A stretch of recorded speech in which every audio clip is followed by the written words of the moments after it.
Shout out to each and every one of you peoples out there. Didn't get to do a couple of videos I wanted to do concerning the upcoming fights that were supposed to come. But we had some impressive fights over this weekend. And first of all, I want to talk about Deontay Wilder versus Dominic Brazil. I was relieved to know that Dominic Brazil did not die in that ring, even though Deontay Wilder caught him flush with a lead right. Well, it was actually a 1-2. It was a jab followed by a lead right. The jab didn't land. Oh my God. I don't know why I fucking yawned, but anyway. Yeah, the lead right didn't land. I'm sorry, the left didn't land, but the right did. It wasn't a lead right, it was a 1-2. Now, there's a couple things I want to say. That same sort of way how he set up that punch is the same way how it happened with Tyson Fury, if you do remember. What he did, he skipped in. So Deontay Wilder basically skipped in, or as we say, he shuffled in rapidly, very quickly, and then threw the straight left and lead right. He saw the opening and he went for it, right? Once again, a lot of people talk about Deontay Wilder as the worst heavyweight in the world. I think it was some clown said that, and a number of other people. And again, I told you he's technically sound. He's a technically sound boxer. He may not be a better boxer than Tyson Fury. He may not be, he may be a better boxer than Anthony Joshua. People are underrating Deontay Wilder's skills, and once again, he just proved it by literally outboxing Dominic Brazil. Now, Dominic Brazil, like Wilder said, doesn't really belong in the league with Tyson Fury and even Ortiz and these guys. He doesn't really belong in that category. Sorry about the yawns. I don't know. I wasn't yawning before. Now I am. I don't know why. But he doesn't belong in that category. But what I was highly concerned about, and I want to go into this controversial topic here.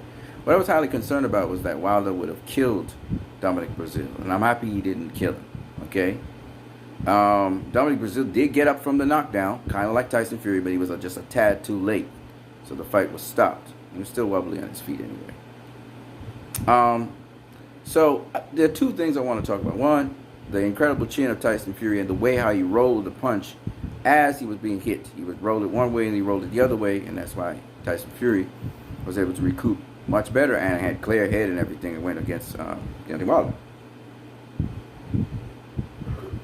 I'm yawning, so it is what it is. But when you look at with Dominic Brazil, people were saying his head was outside of center. It was in center line, so he got tagged, which is true. He was trying to throw a hook or something at the same time as well, and Wilder just caught him. Boom, boom, flush. Now, Brazil did rally back early on in the round, and then he did dispatch of him in round one, which makes sense. You know, but Brazil did land a right of his own on Deontay Wilder a ways before in the round. But you could tell that this round was going to be Wilder's round. You know, you could tell that was going to happen. So, kudos to Deontay Wilder on finishing off Dominic Brazil, which we expected. In emphatic fashion, making him just crumble with that shot. Caught him nice and flush on the chin and took him out. Right? It was a nice, clean shot. Brazil wasn't knocked out so that he was blacked out cold and that was it.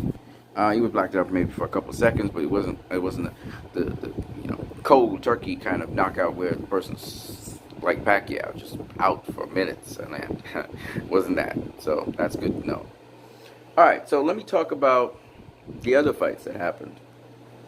Two fights I'm going to express it to you guys honestly. There were two fights of the night that I saw from a different network, and they were boring as fuck. The first one was Josh Taylor versus the other guy, I can't remember his name, and that was a boring ass fight. I mean, boring.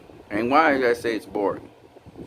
The guys repeatedly do the same thing over and over again. There's no tremendous nuance or anything to their boxing. It's just mechanical and it's boring as shit. Josh Taylor won the fight. The other guy, who was shorter and stuff, wasn't really landing anything. And Josh Taylor was landing ever so often, but the thing that really bored me was that they were repeating the same techniques. It was like nobody was learning anything, nobody was adapting, there was no changes round by round, no subtleties to the fight.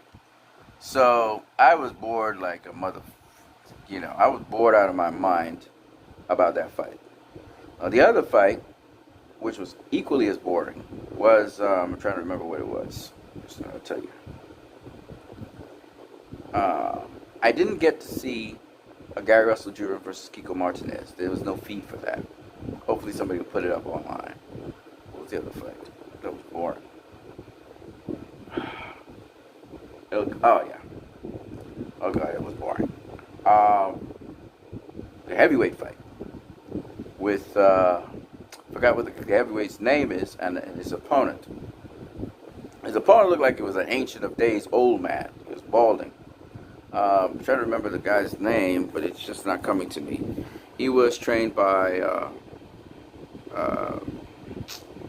Gennady Golovkin's former trainer, which for the life of me, I'm blanking out on names. It is what it is. It's early in the morning, so I'll let that slide. But, you guys know who I'm talking about. He's a heavyweight. He didn't look impressive to me. He looked sloppy. He looked slow. The other guy, he was using some boxing skill, but the other guy was like a sitting duck. I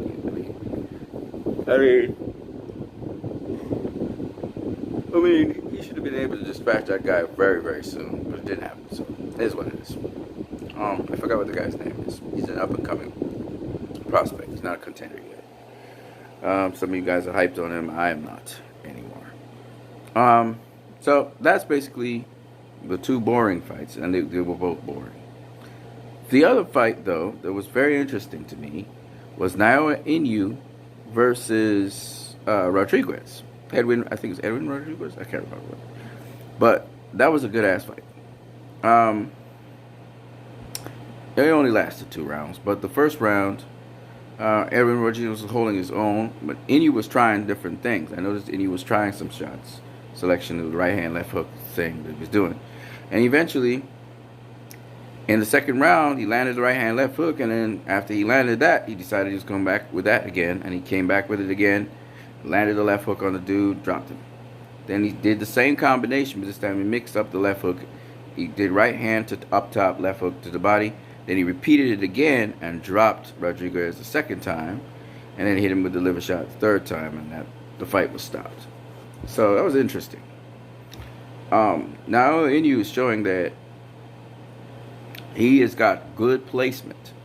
So everybody likes to talk about power, but you gotta, power is no good if you can't place your punches. And he placed those punches really perfectly well. His defense was still a little bit suspect. He was taking some shots from Edwin Rodriguez, who was handling his own initially, and then second round, and you got the measure of it, and that was that. But I'd like to see Inoue go the distance, be tested, see what kind of abilities and skills he has. So I'm yet to see that happen with Inoue, but he's doing very well. He's running through some really good guys like Payano, who, yeah, he was coming off a loss, but still. And then this dude, Rodriguez. So Inoue, keep your eye on him. People call him monster and stuff. I would not call Inoue a monster. I ain't gonna take that bait. I think that he's a very good fighter. We want to see how he continues to progress, because you call a guy a monster, and then we had the Crusher, right? We had Big Show with Gennady Golovkin. As soon as it stepped up to somebody else who got their number, those motherfuckers didn't look scary no more. You know what I'm saying? And Inoue is, again, a nice, sharp, young boxer, but you just never know when he meets his match, and then he gonna have to fight through that, or box his skill, really use his skill against an opponent. So until that happens, very impressive, spectacular wins. We're looking forward to seeing what more he has on the table. So 2 fights were boring as shit, and 2 fights ended in spectacular knockouts. For the casuals that they think, oh, that's not boring. But for me, it was really about the strategy of the fighters and what they were doing in the ring. And, yeah, some of it impressed me. It didn't matter if you went 12 rounds. Just mix it up. Show me that you're adapting, you're changing. Danny Jacobs versus Canelo, those fighters were doing different things in that ring, So that's what I got to say about that. What do I have to say about the other upcoming fights? Well, I'm looking forward to them. Some of them are mismatches, some of them are good fights. Gary Russell Jr. won his fight, of course. You guys keep going back to that. Thank you.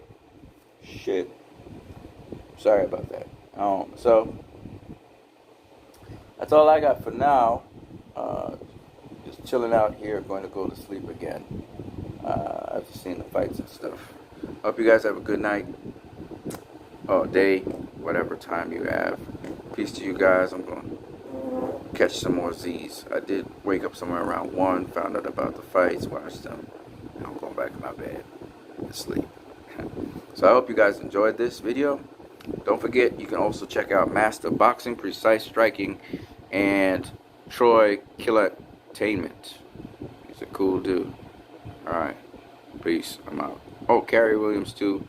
And Fran Sands. That's the other guy. Fransands. That's a good dude. Marino Boxing. I'm throwing in all of them. Have a good one, guys.